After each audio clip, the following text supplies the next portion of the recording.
Hey, it's MK, and I am here with another Christy's Beautiful Life 30 Days of Sketches for you guys. And today's sketch is by Jennifer Kane, who is at Scrap and Kane over on YouTube, as well as Instagram. I'm also playing along with Color Craze, and this is the color combination that I am using today. So I've got one last layout for you guys using my VIP items from the Scrapbook Fun Summit that is going to be happening on November 6th, you guys. It is 4 days, 6th, 7th, 8th, 9th, and 10th. That's 5 days that you are going to have some really cool, crafty online gals show you guys how to make and take and all these good stuff, of a bunch of stuff, you guys. I think there's over 30 projects that you get to go and watch and learn how to do all this stuff. It's so fun. All right, so I'm just sharing with you guys a couple of the things that I will be using. I've got a ton of photos. I've got my VIP trees, as well as some film strips from Moonlit Garden by 49 and Market.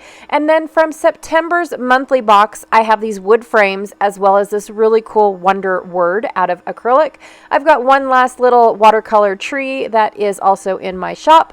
And then from the laser cut pieces, as well as the chipboard pieces from Moonlit Garden, I've pulled out a couple tickets and tags and things like that, a little photograph hanging sign, and these 3 butterflies, because I felt like they matched my color really well. I think the only color I really didn't get on this, except for the fact that it's in my photos, is that dark like a teal color. It's really dark teal.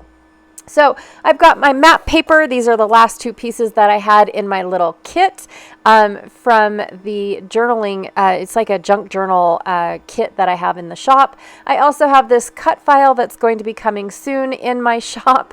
Oh my goodness. I've got a couple scraps left over from that blonde wood grain from Ella and Vive that I've been playing with.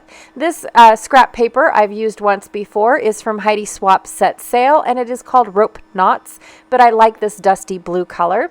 And then I have this awesome stripe. You guys, I think I bought 5 sheets of this from 49 and Market, the Hike More collection. It is such a gorgeous one. It is called Bramble. And it's got this beautiful brown on the other side, but I bought it for the stripes. Yes, I did. And here's this other Heidi Swap Set Sail paper, stripes in gray, that I keep bringing in. It doesn't get used again. It just doesn't. I realized I pulled out 2 stripe paper and I can't have that. So yeah, it's not going to happen. I'm also going to be using 2 white pieces of cardstock to mount all of this on. And I'm going to map my photos in this map paper. I just have to, do a little puzzle figuring and figure out how to make it work with all of these photos, because I have a lot of white space on this map paper. So once I figured all that out, I got them all cut. I just made them an 1/8 of an inch larger than the photos actually were. So I have a nice 16th inch border going all the way around my photos.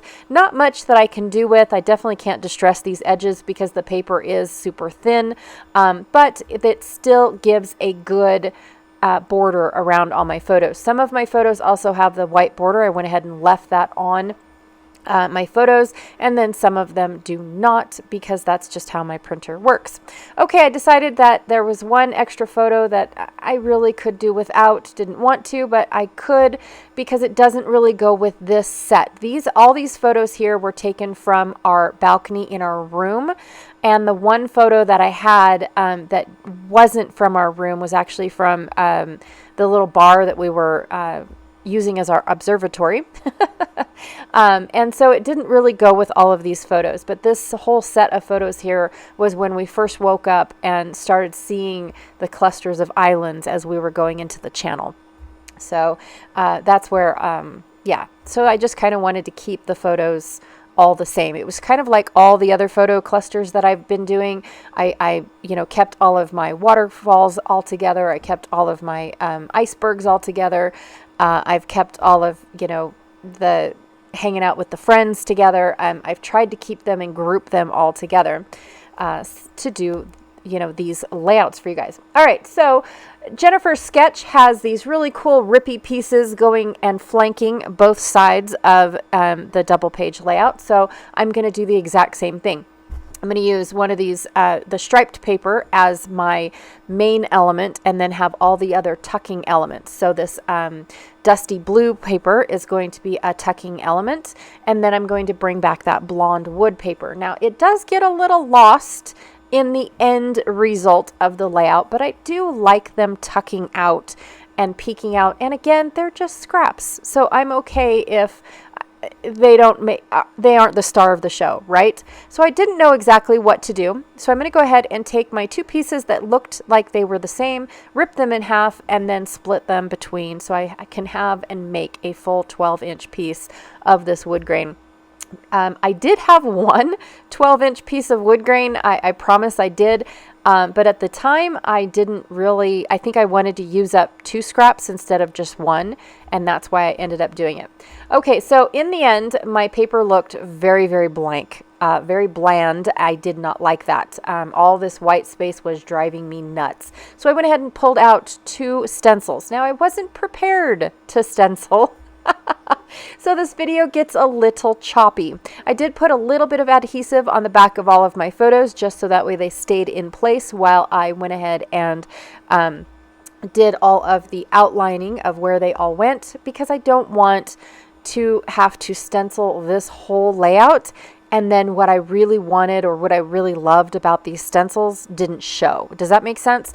So I definitely wanted to do that. I brought back in my rippy pieces just so that way I could draw a rough little line showing where all of my pieces are going to go. And again, I don't want to put stenciling underneath that, because the part of the stencil that I love about these stencils might not be shown. They might accidentally get covered up and whatnot, and then all of the stencil work would have been for naught. Okay, so I had to go and pick out colors. I had to go and get blender brushes. I had to go and prep myself for stenciling, because like I said, it wasn't a thought. It was an afterthought. And so when it's an afterthought, I feel all discombobulated and have no clue what I'm going to end up doing. That's how it always works. So I pulled out frayed burlap for my brown, and then I also pulled out speckled egg. I always want to call it robin's egg. It is speckled egg in the blue for my wordy bits. So I'm going to do one stencil in blue and the other stencil in brown, and I'm just going to intermix them and mingle them to make them give me a collage-y effect on my layout. And I don't care if they overlap. That's the whole point of them. This stencil here, they're both by Stamperia, by the way. I got them from Cherry on Top. If I can find them, I will try to link them down below, if I can find them, but I've had them for quite a while. Also, this that larger stencil has a ledger part on it where it has up and down lines, which works perfect for me to cover up when I accidentally go over my my stencil border and I get that haze of a harsh line. So it worked out perfect to mask that for me. So thank you. Okay, so I'm going to just go ahead and finish up. I got interrupted. I apologize, and I didn't get to finish the actual stencil part. I'm going to take this bundled sage in Distress Oxide. I picked the Oxide because it's going to actually give me a different color when it dries, which I felt matched really well with my color palette for Color Craze. So I went ahead and splattered that just to give it a little bit more of a collage-y effect. And now I'm going to go ahead and put my my scraps of paper together. What I did off camera, because it made such a mess, it does every time, I distressed my edges. Excuse the phone, I apologize. It's after hours, and so I'm being beckoned.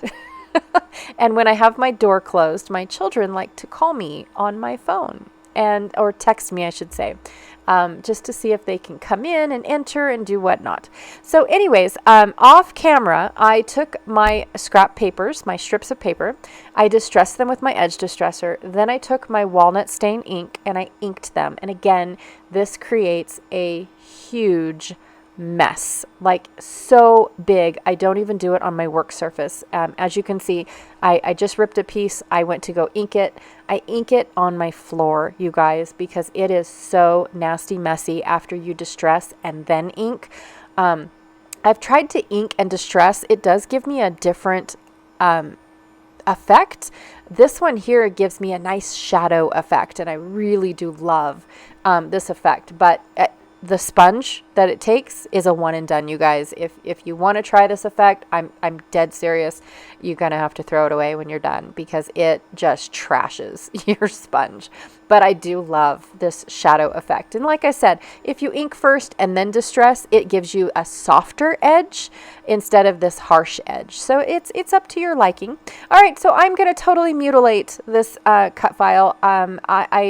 That wasn't my intention, but I really, really wanted to use it. I really liked I really liked the whole thing, obviously, but I wasn't sure exactly how it was going to play out. And then I thought, well, if I just have the trees in this corner, then maybe I can add all of these leaves like I have been adding all the other leaves that were the cut files from the VIP collection.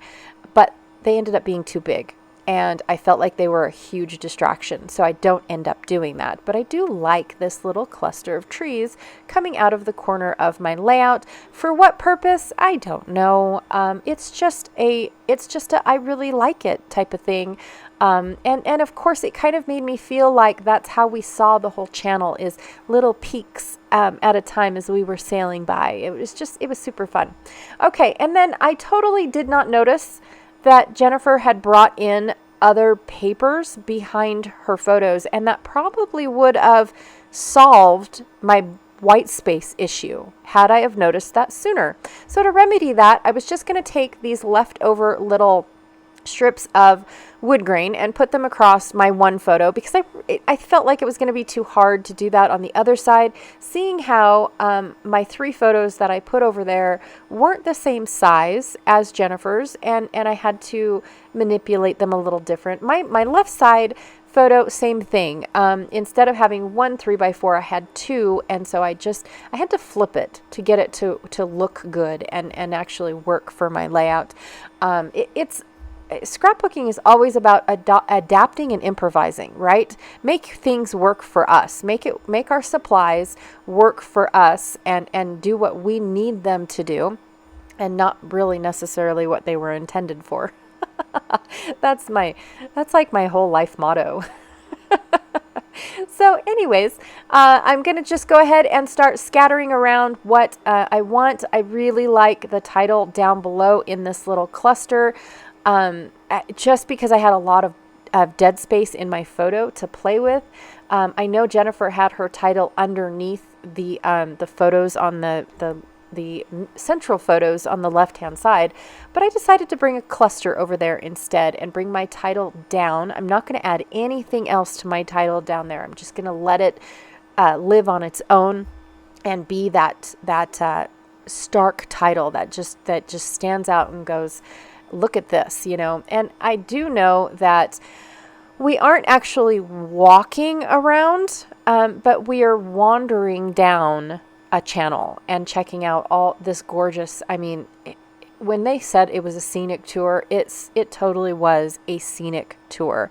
You couldn't take your eyes off of it, even though it's, hey, look, it's another tree, and oh, look, it's more trees, and oh, look, more trees. Yeah, it was trees, but they were gorgeous, you guys. We don't have anything like this where I live in Nevada. Nothing like this. And it's fabulous. Okay, so I went off camera because I already put my clusters down, and I went ahead and glued them down off camera because that's like watching me do the same thing twice. I went ahead and added some foam tape behind this butterfly so it could sit on top of my wood veneer. And I use glue dots to glue my Wander acrylic down. And then in this little cluster up here, I had a couple tickets that I forgot that I had in the first place. So I went ahead and tucked them in. And then down at the bottom, I just added a little one that said captured in photograph because I thought that was absolutely perfect for these photos. And I love how this turned out. I really do. So I do want to apologize for this being more like an infomercial, but I just am so excited with the online event that is coming up here at the beginning of November. I'm just so ecstatic, you guys. So anyways, if you can join, the link is down below. If you can't, I understand. I completely understand. If online things aren't your thing, I get it. Okay, Jennifer, thank you so much for such a fun layout. I had a blast making this layout. Don't forget to check out Christy's Beautiful Life 30 Days of Sketches Facebook group. And also don't forget to check out Janet Fritz's channel, who is Galaxy Girl Creations here on YouTube. She is my partner in crime when it comes to color craze. And I can't wait to see what layout she created today. All right, you guys, again, thank you so much, and I'll check y'all later.